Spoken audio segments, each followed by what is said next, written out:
Good afternoon, everyone. My name is Tim Barker. I'm the District Attorney for York County, and we're here today to go ahead and speak to you about the horrific events that occurred yesterday. I don't lie to my constituents. I never will.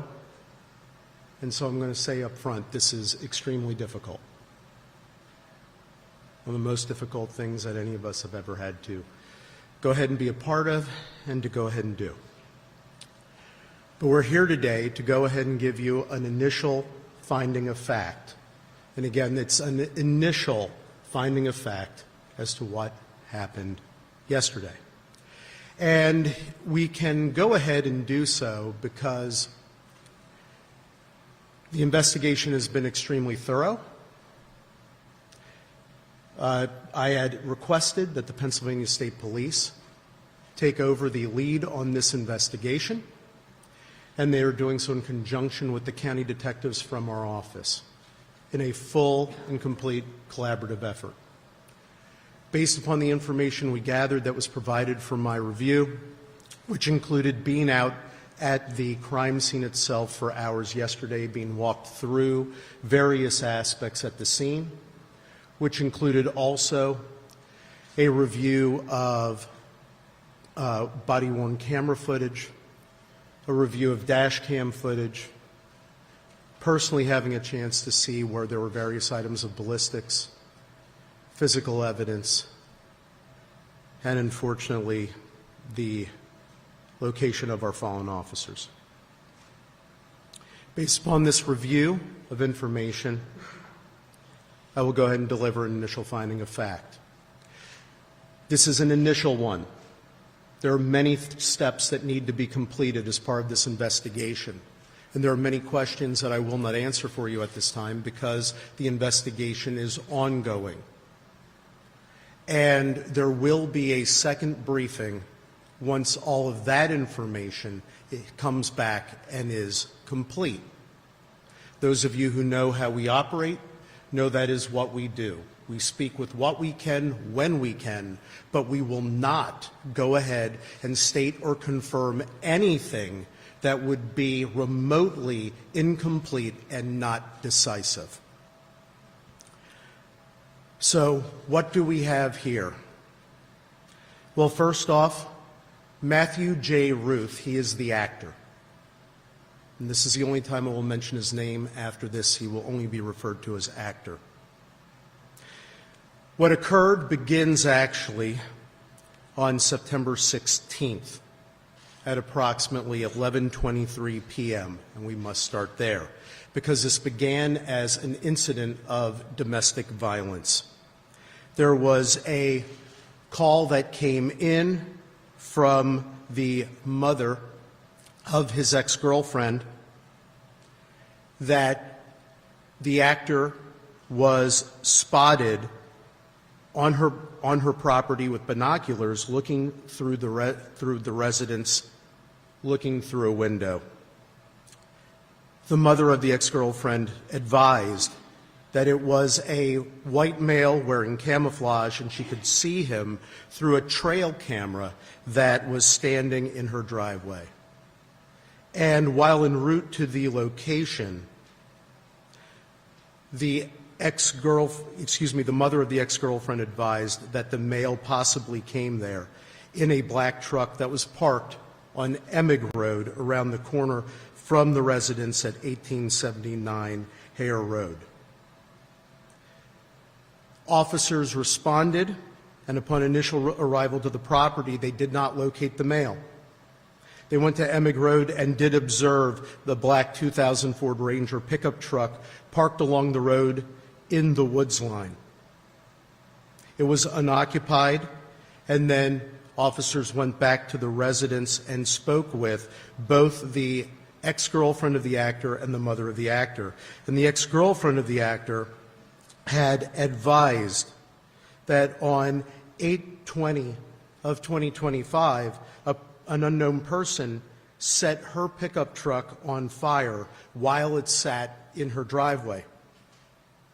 She advised that at the time she suspected that it was her ex-boyfriend who was the culprit, but she wasn't sure, so she requested that the matter not be investigated further.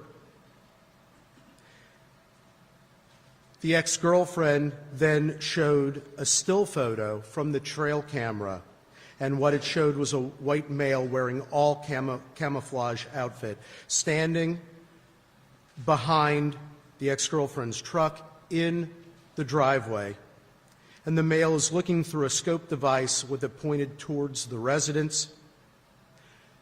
The ex-girlfriend identified the male in the photo as the actor, and she advised that they put the trail camera up after the incident on August 20th of 2025. The ex-girlfriend confirmed that the actor was, in fact, her ex-boyfriend, and she suspected again that he was involved in the incident of setting her vehicle on fire. She stated that they had dated for only a short period of time and that the actor had never been to her house nor had ever been invited there. The ex-girlfriend also advised that the actor owned and often drove a 2000 black Ford Ranger pickup truck. And when they were reviewing the photo, the officers noticed that the actor had an AR-15 style rifle slung across his chest while looking into the residence. The officers then proceeded over the next several hours, which included assistance as well from the York County Sheriff's Department through the use of their drone, to attempt to locate the actor. They could not find him, despite searching over the next several hours. A warrant was sworn out for the actor's arrest, and the charges in that matter included stalking and loitering and prowling at night. The next morning, detectives from the Northern York County Regional Police Department attempted to go ahead and locate and execute a search warrant on the known residence of the actor. Included in executing that search were 3 detectives: Detective Sergeant Cody Becker, Detective Mark Baker, and Detective Isaiah Emenheiser. 2 other detectives also participated in this search. They arrived at the actor's residence and communicated with his family at 12:11 p.m. They left the residence, having interviewed family and having conducted search at 1:23 p.m. At 2:02 p.m., Detective Sergeant Becker, Detective Baker, Detective Emenheiser, and 2 other Northern Regional detectives arrived on scene at 1879 Hare Road, the location of the incident the previous evening. They arrived and they were searching for the actor. Also accompanying them to assist was a deputy sheriff from the York County Sheriff's Department to again assist with drone action and finding individuals through the usage of a drone. The search went on for the actor, which included various outbuildings, and the drone was being employed to also check neighboring fields. During the course of this search, detectives went to the front door of the residence. They arrived at the door at 2:08 p.m. The initial officer who went to the door was Detective Emenheiser. Right behind him was Detective Baker. Following as well was Detective Sergeant Becker and another Northern York County Regional detective. Final detective remained behind as more of a perimeter view in looking out for the actor and securing the perimeter. Detective Emenheiser discovered that the door was unlocked. Having remembered that the door was left locked by the ex-girlfriend and mother who were not at the residence because they went somewhere else for their safety, they decided that they were going to go in. The door was open, and upon immediately opening the door, the actor repeatedly fired at the officers with multiple rounds from an AR-15 styled rifle with a suppressor, immediately striking Detective Baker, striking Detective Sergeant Becker, striking at Detective Emenheiser, who he and the other Northern York County Regional Detective who were there closest to the house, as they tried to go back for cover position, he repeatedly fired upon them. All four detectives went down.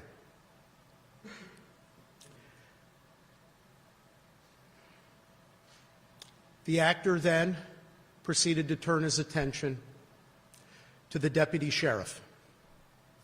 The deputy sheriff and the other Northern York County Regional Detective began to position themselves to return fire. The Northern York County Regional Detective repeatedly fired at the actor. The actor did strike the deputy sheriff who was by his vehicle and also struck the vehicle. The deputy sheriff did himself remove his 9mm. The Northern York County Regional Detective was firing at the actor with his AR-15 style rifle. The actor repeatedly was firing his rifle at the deputy sheriff, striking him. The deputy sheriff went down and went to try to retrieve his rifle and go for safety as well to take cover to return fire. The actor went up towards the roadway where the vehicles were to engage in fire with the deputy sheriff, continuing to fire at him. The deputy sheriff returned fire with his 9mm handgun. The Northern York County Regional Detective also was returning fire with his rifle. While up at the roadway when the actor was there was a final exchange of gunfire. After that exchange, the actor went down. The actor became deceased.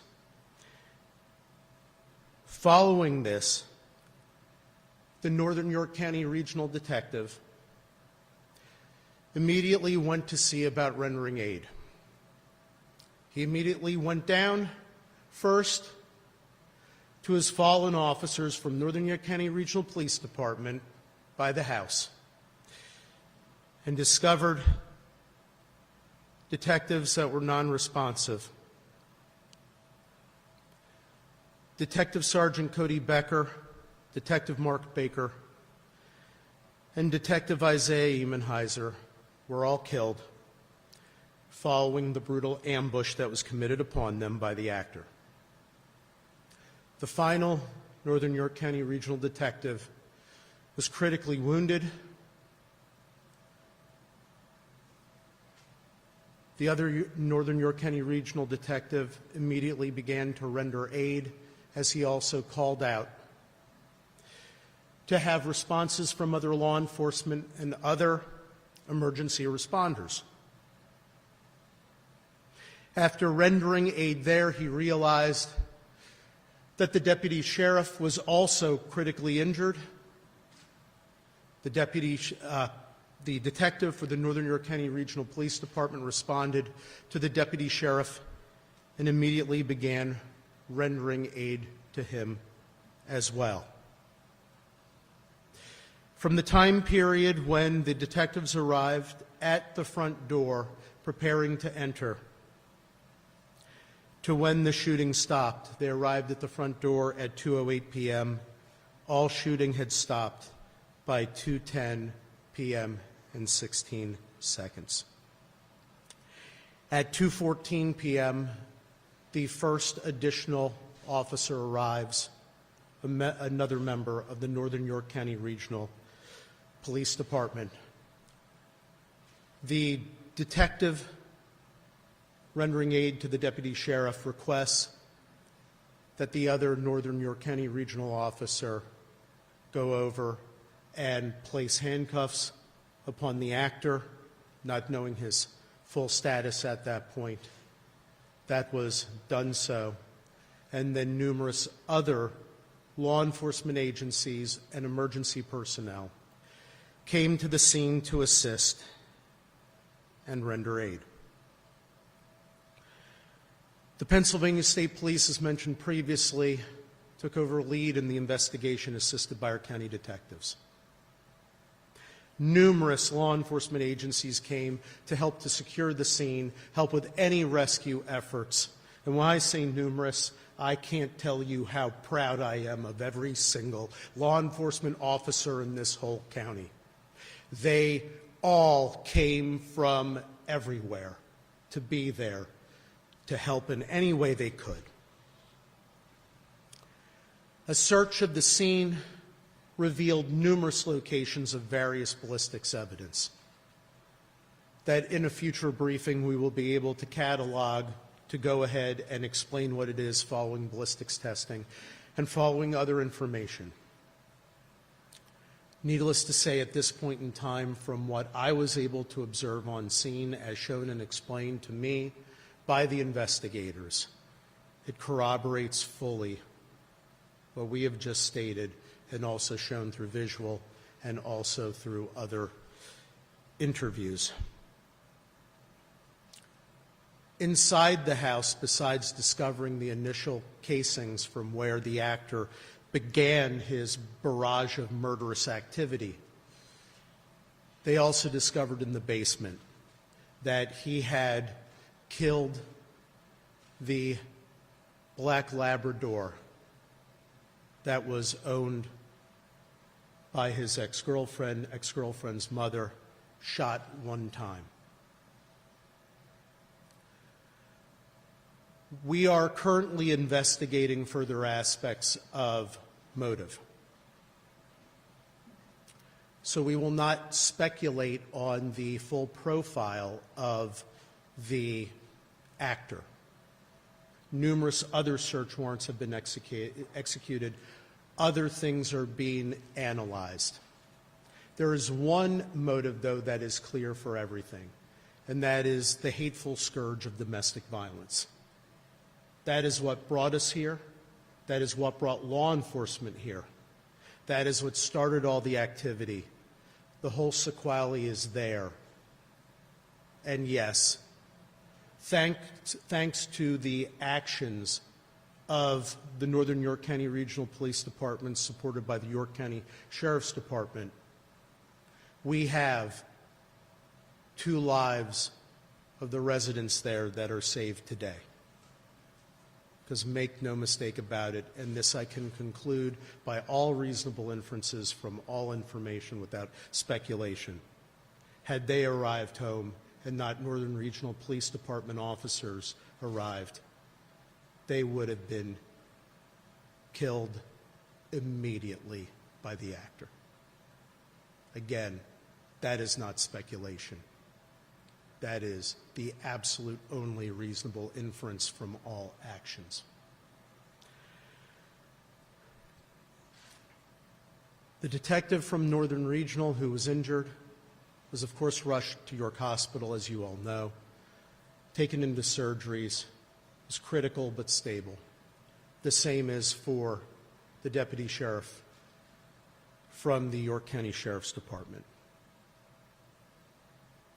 We are very blessed and thankful that they are stable. In terms of some legal aspects, One of the things that I wanted to make clear of right now, although it be crystal clear and obvious to any human being on the planet, but just to make sure that this is articulated legally, all actions by law enforcement were justified. They weren't only justified, they were necessary. And we are so thankful and appreciative to them, and especially our Northern York County Regional Detective who fired the last shot and who rendered the aid. I can't imagine the strength and the fortitude that it takes to immediately, after having seen and been engaged in that, and going down to see what you observe, to be immediately thinking of rendering critical aid and engaging in life-saving action. He saved many lives that day.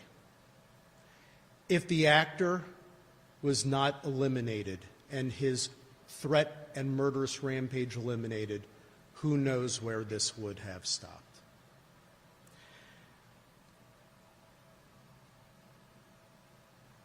Detective Sergeant Cody Becker, Detective Mark Baker, and Detective Isaiah Emenheiser were all credits to law enforcement. I personally knew them very, very well. They were wonderful. They were mission-driven, and that day they continued their mission. Well, their mission is now complete. You kept the faith. You ran the race. You fought more than a good fight. You fought the critical fight for us. Job well done. Mission well served. And we will love you forever and all eternity. Final comment I want to make is about York County. This is my home. This is our home.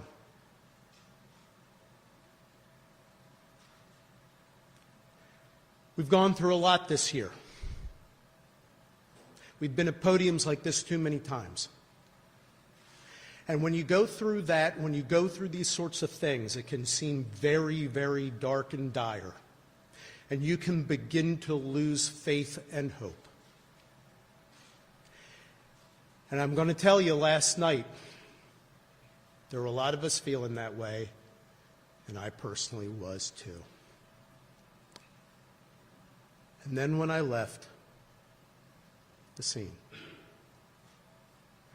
and went over to the coroner's office when I was in the procession, and we're going down the roadways, and all you saw all along those roadways were members of our community. And they were standing there in the rain for hours to watch our law enforcement, standing there, the old, the young, families, children, waving American flags, waving flags and holding signs saying "Back the Blue," showing their love and appreciation for law enforcement. And all I could think is, there's the light. There's Christ's light that drives out Satan's darkness. We are a great community. We are a safe community. We are a loving community.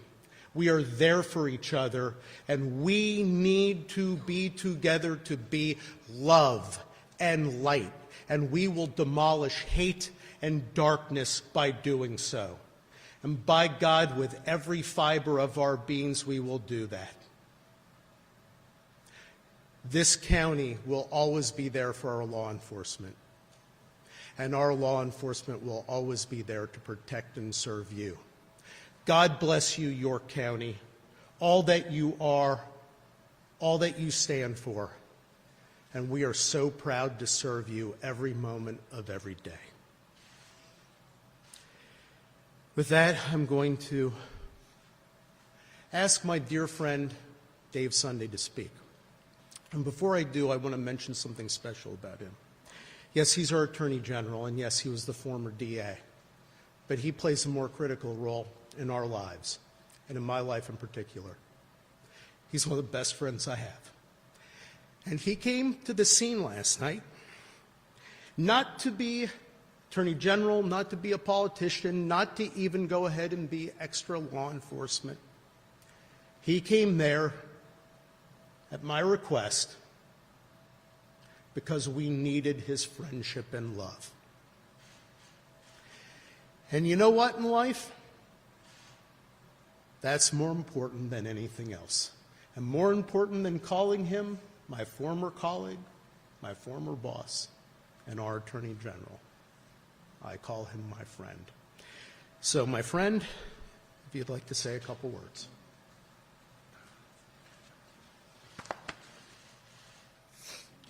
One moment.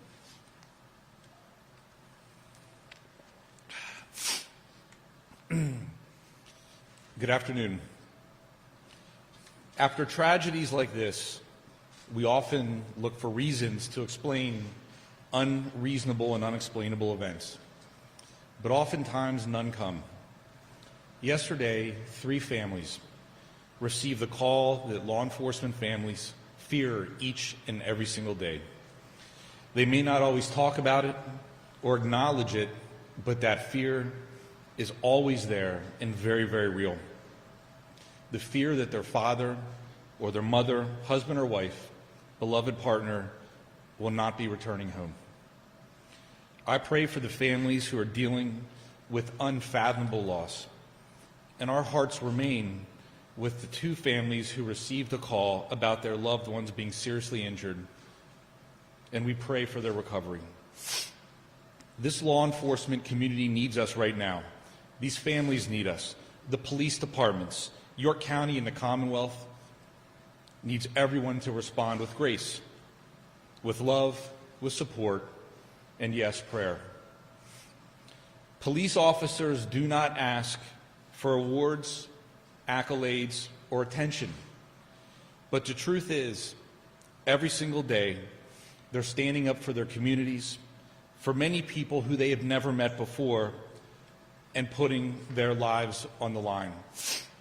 Many of us have been in a position where there's been an emergency in our lives, and we've needed help. And we've had to call 911, and the police come. And they oftentimes can fix a situation. They can make you feel better. They can take care of you. And after that's over, they leave. And as a family, you may come together and say, thank God we got through that. We're okay. But those police officers move on to the very next call. And then they move on to the very next call. Every day, every week, every month, for years, decades sometimes. And they don't have the luxury of taking a break and saying, you know what, we took care of that one, we took care of that family, we're fine. And this kind of detail in particular, when you're talking about a warrant, is some of the most absolute dangerous work our police officers do, because they never know exactly what they'll encounter. The officers involved with this incident went to a home to protect a woman and her children. They encountered a force of evil, hell-bent on taking lives. Think about that. Think about what these officers went through. And I ask, do police officers not deserve the full embrace and support of society? Being a police officer means kissing your spouse or partner and children goodbye every single morning or afternoon, depending on your shift, and heading off to a job where you have no idea what you're going to run into that day and what will be required of you. Our police officers today are so much more than law enforcement officials.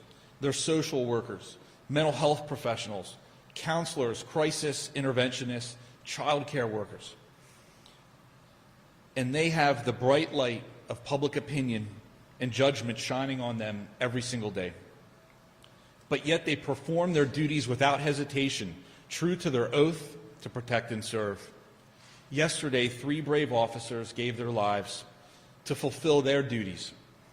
In the midst of that gunfire, their mission expanded from protecting a family to saving one another, and those actions saved lives. Without committed, qualified police officers, any and every community in our nation is susceptible to lawlessness and disorder. Families and children are vulnerable. Our older residents are vulnerable. Who's going to hold the line between a free society and lawlessness? Well, we all can play a role. I've heard it said before that more and more we have come to expect less and less from each other. Looking around our world, it's hard to argue with that. Society has become programmed to devalue human life. Perhaps it's social media or the news environment that thrives on outrage, or the loss of in-person connections and relationships. But that doesn't mean that we have to accept it. We have to get past the attitude that we are not each other's keeper.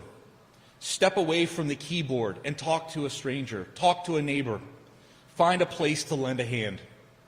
If we can't get beyond that attitude of selfishness for the sake of our society, then do it for the sake of these men, these heroes and their families.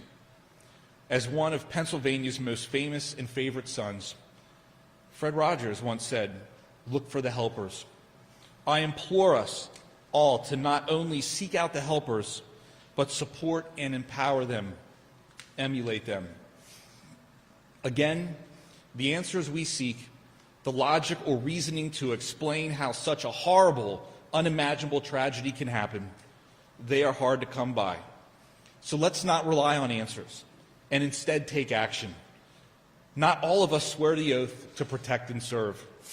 Not all of us put on a uniform, but we are all capable of being the unrelenting force that overcomes evil. And I think we are. Late last night, after spending the evening at the scene of this horrific crime with our fallen heroes, my friends that were partners when I served as a district attorney, we made a very sad journey with their bodies to York. The rain was falling as if God Himself was mourning with us.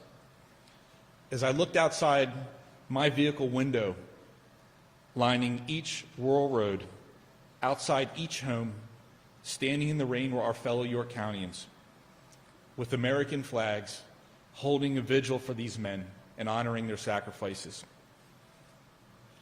I want everyone to know how important that was to the police officers and the law enforcement community of York County. It was so important to each of us who knew these men and considered them friends. That is the humanity that we need in this moment and in our world. Thank you. May God bless and keep these men and their families, and may He protect the men and women in law enforcement every single day. Thank you.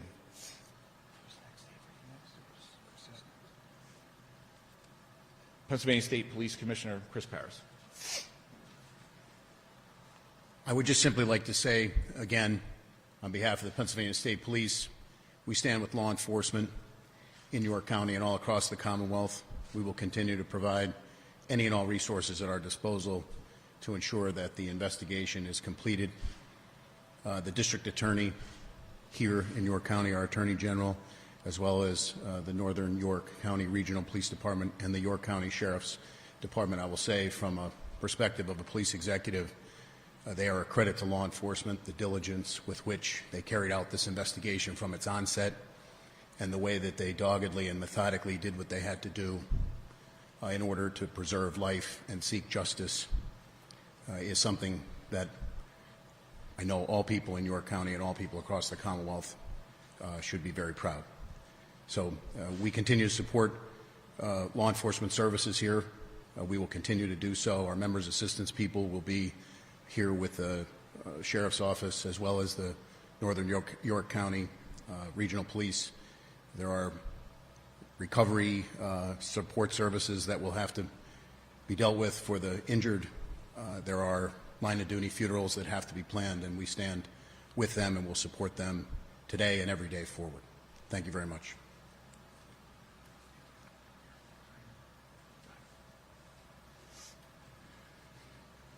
I stand here today to tell you the obvious. Our office is grieving. Our community is grieving. Our fellow men and brothers and sisters in blue are grieving. But what I can tell you, the only way we're going to get through this is prayer. And the support and the overwhelming support from our community, our law enforcement brothers and sisters, helps us to get through this. What I'd ask you to do is pray for my fellow colleague, Dave Lash. 3 of his men paid the ultimate sacrifice. And our condolences go out to you and your family members and to your support staff, because truly without them, we are nothing. They support us every day. I see them over there grieving. I would ask you to go home and pray. And with God's grace, we'll get through this. And pray for one of my officers that are now in surgery comes through. Appreciate the public support. Thank you.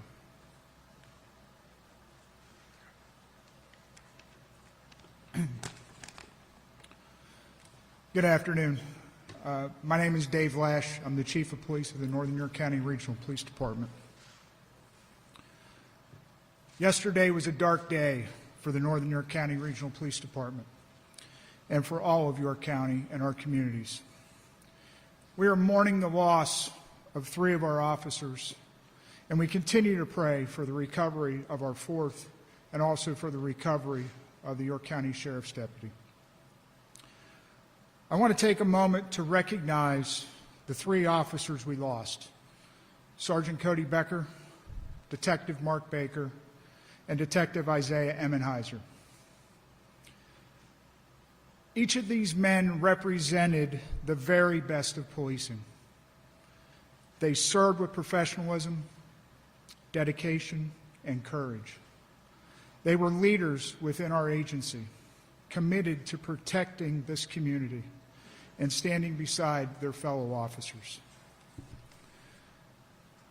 Unfortunately, their deaths are the stark reminder of the risks law enforcement officers accept every day. They knowingly place themselves in harm's way to keep others safe. For that, we are forever indebted to them and their families. Currently, our administrative offices are closed, and police coverage in our municipalities is being provided by neighboring departments and the Pennsylvania State Police.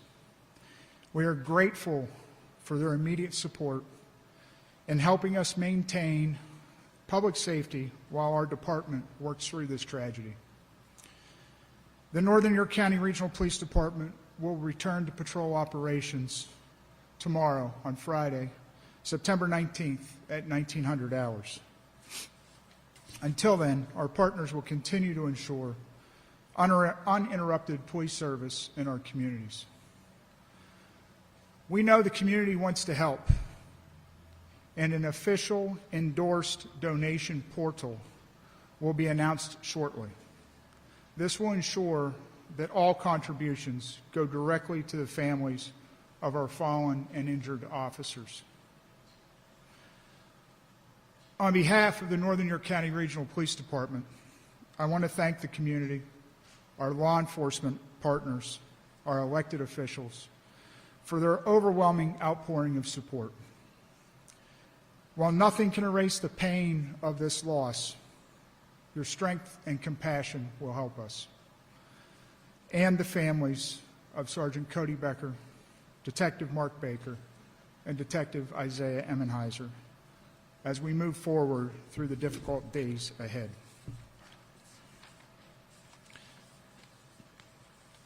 Thank you.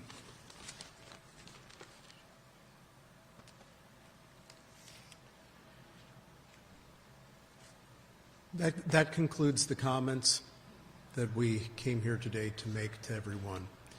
I will be willing to take just a couple of questions, and the reason why I say that, those of you who are familiar with what we do in these circumstances. There will be a complete and full briefing in the future when the investigation is complete. There are many questions that we will not answer today because there is testing that is occurring. There is still information being reviewed and gathered, and we will not make speculative comments in that way. But we will answer a couple, but only a couple. Yes, sir. Do you know if the assailant legally acquired the AR-15? How did he acquire the AR-15? Do you know about how many rounds he fired from the AR-15 in that 2-minute period?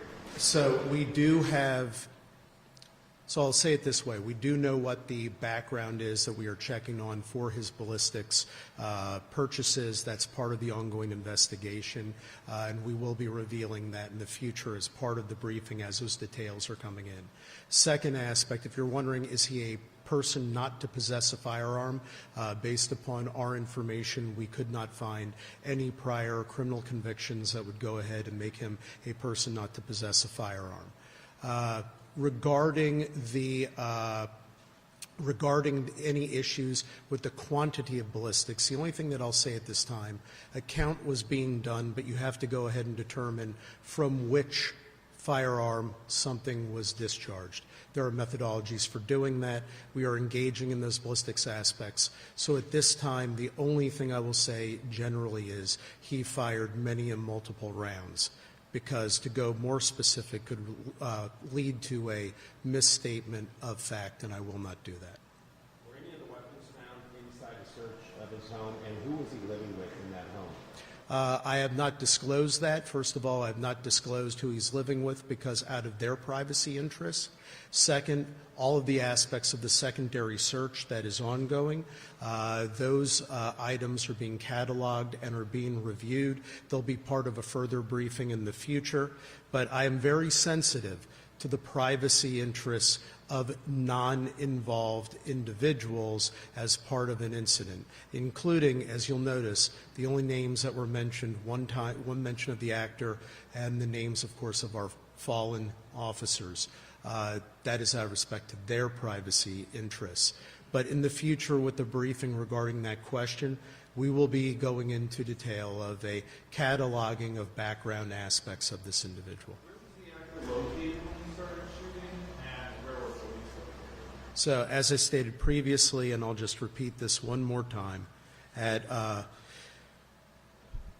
2:08 p.m., the officers were at the front door of the residence, what we are designating as the front door of the residence. The actor was just inside the door. When the door opened is when he began to fire. How did he enter?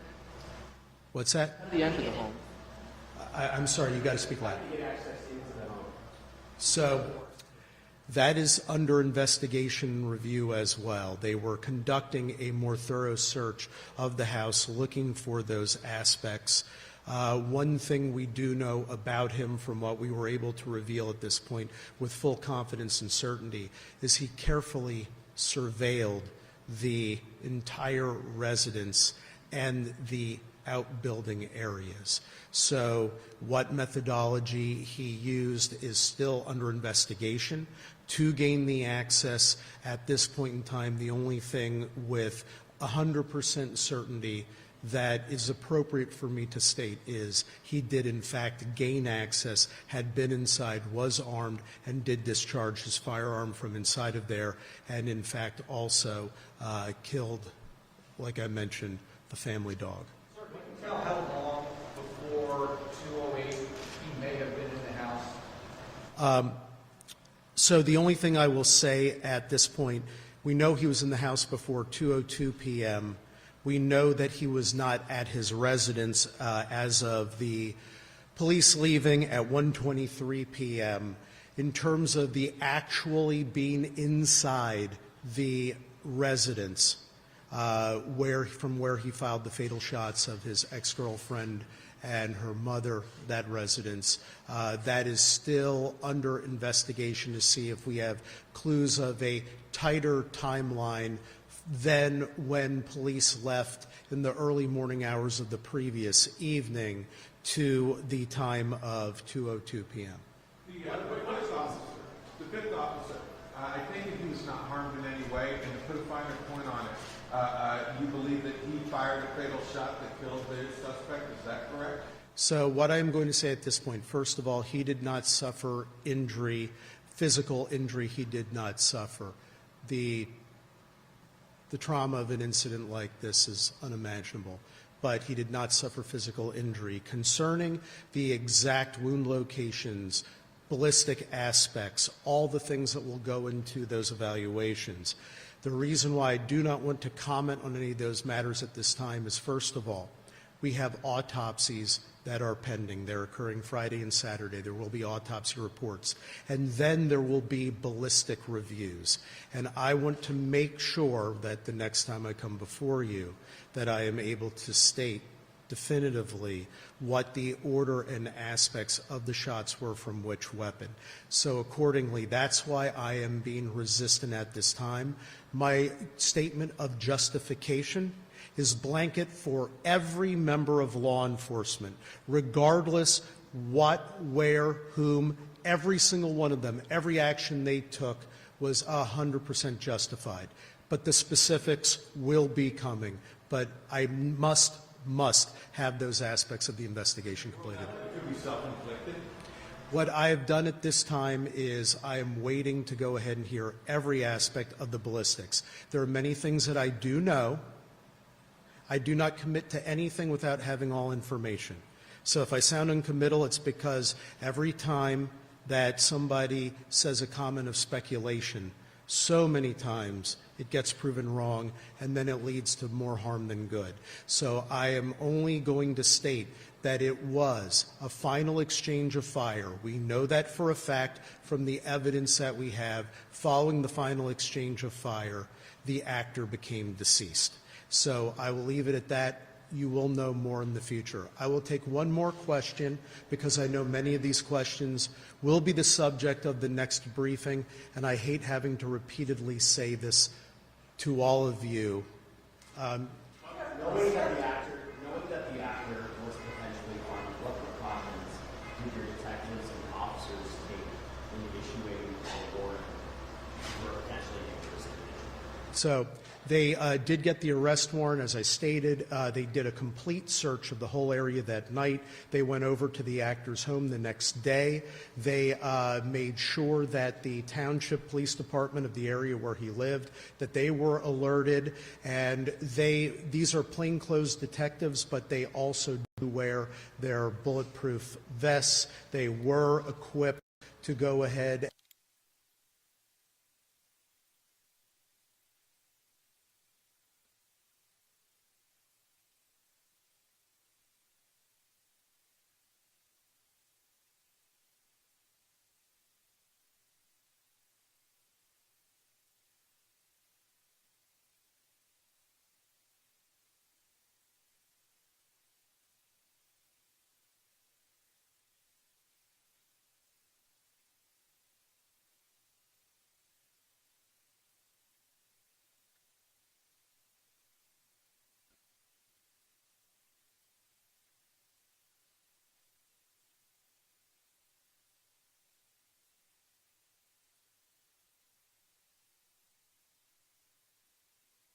in harm's way. They were not there. They were staying elsewhere. And they knew not to come back. And it was law enforcement who were the ones that went. It was our detectives from Northern York County Regional and our sheriff's deputy who went to make sure and see if they could provide ultimate safety. And rather than being able to provide ultimate safety, they wound up having to provide ultimate sacrifice. The car fire potential, or were there any other threats made to this woman or her family that you're aware of? I'm not going to go into anything beyond what was the previous affidavit of probable cause from which I was citing that contained the stalking allegations. There are further aspects from interviews that continue to be developed, but that's the last, that is the last part of information I want to stick to from that aspect for right now, what is known, defined of public record, because it's very important to do so at this occasion. Thank you all very much for being here. Chief, Thank you. spell the names of the slain officers, please, and their ages?